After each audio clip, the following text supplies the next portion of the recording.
Hello and welcome to News Across Nigeria. I'm Adamawa. Coming up on the program. Herdsmen attack core community in Adamawa state, killing 60-year-old woman.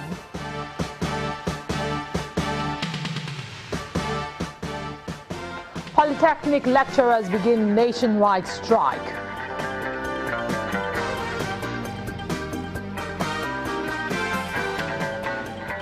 And security operatives step up efforts to protect the nation's oil facilities.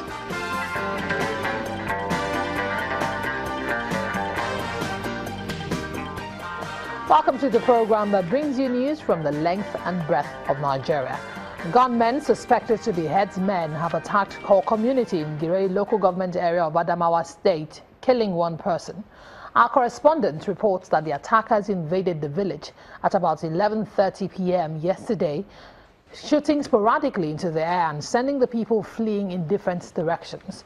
The invaders later departed, leaving behind some bullet shells and arrows. Core is one of the communities invaded by suspected herdsmen on January the 24th, 2016, killing scores of people and burning houses. A dusty and arid road that leads to Core, a small community in Girey local government area of Adamawa state. The community has been thrown into mourning following an attack by suspected herdsmen, which led to the death of a 60-year-old civil servant.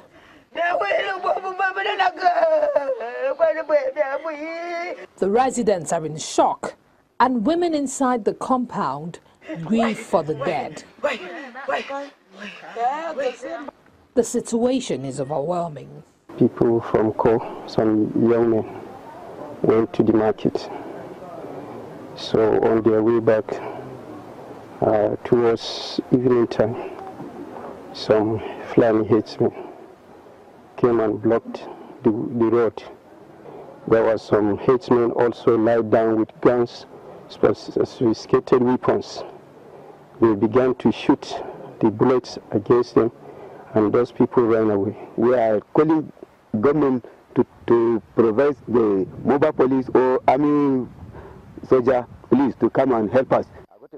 A community leader describes the attack as one too many. There is a need to provide a patrol team that will be, patrolling this particular road, if possible, day and night, at least since there is a recurrence of these attacks. The police are not unaware of the persistent attacks.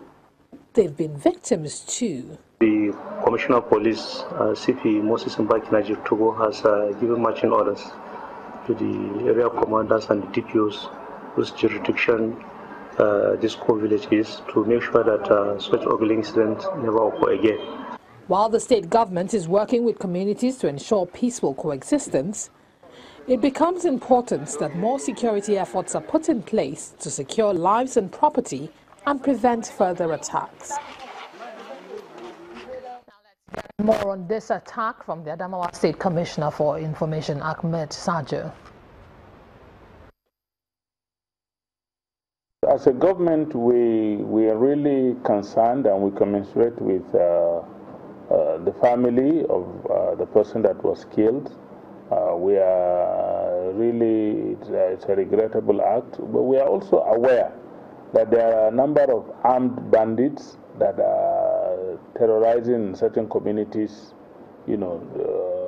fringe communities within Adamawa state, taking advantage of the fact that it may be a little bit practically impossible to get security personnel to man every community, in large numbers in the state. We're looking for more security personnel to deploy to our communities. But by and large, we are alive to our responsibilities, and in fact, His Excellency the Governor has been briefed, and he will soon call a Security Council meeting to look at a holistic approach to securing Adamawa State, especially as the Yuletide period gets closer and people are desperate People want to get some money at all costs. And so we know that there will be security challenges as the festivities draw very near. And so we will take every step possible. And we have also directed the security forces to do a thorough investigation so that we don't chase shadows, we don't chase the wrong sources.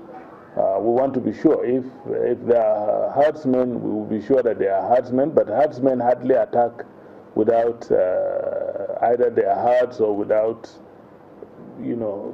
making it a reprisal. We know their pattern, we know their style, and if they are armed bandits, we know that they are armed bandits, and we know a lot of these bandits now, have no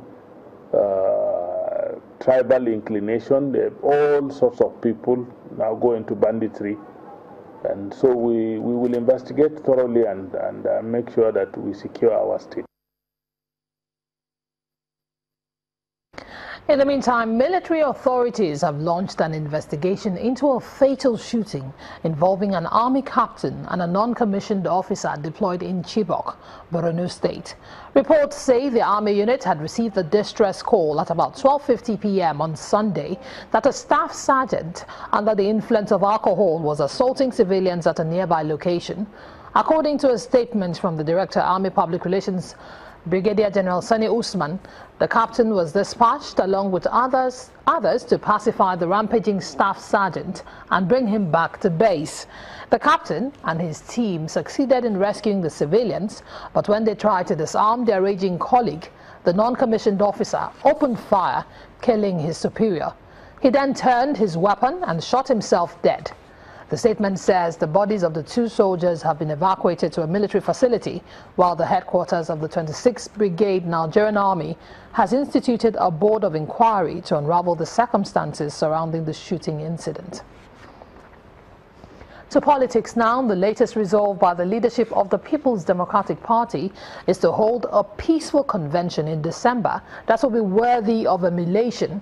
This assurance is contained in a communique after a closed-door meeting where the party's leaders pledged to support any candidate that emerges as the party chairman. The meeting was attended by all PDP governors, the national chairman of the party, chairmanship aspirants, federal lawmakers and other party chieftains across the country. In a communique read by Governor Ayodele Fayose of Ekiti State, the party assures of its readiness to take over the presidency come 2019 and it's confident of its victory in the Anambra election. We are leaving Enugu today believing that this PDP will take over power in 2019. And we have equally agreed, believing we have all it takes to take over Anambra. And I believe that our people in Anambra, the Anambarians that work very well, they deserve victory. And we're using this opportunity to ask that that election should be credible, not only credible, but seen to be credible. So we want to believe that Nigeria is of age to do elections that will be acceptable internationally, home and abroad, and we want to believe that we will take the day on the 18th of this month in the Anambra governorship election. Governor Ayo Fayose of Ekiti State. Still ahead on the program, a group in Ogun State is advocating for more youth participation in politics. Details in a moment.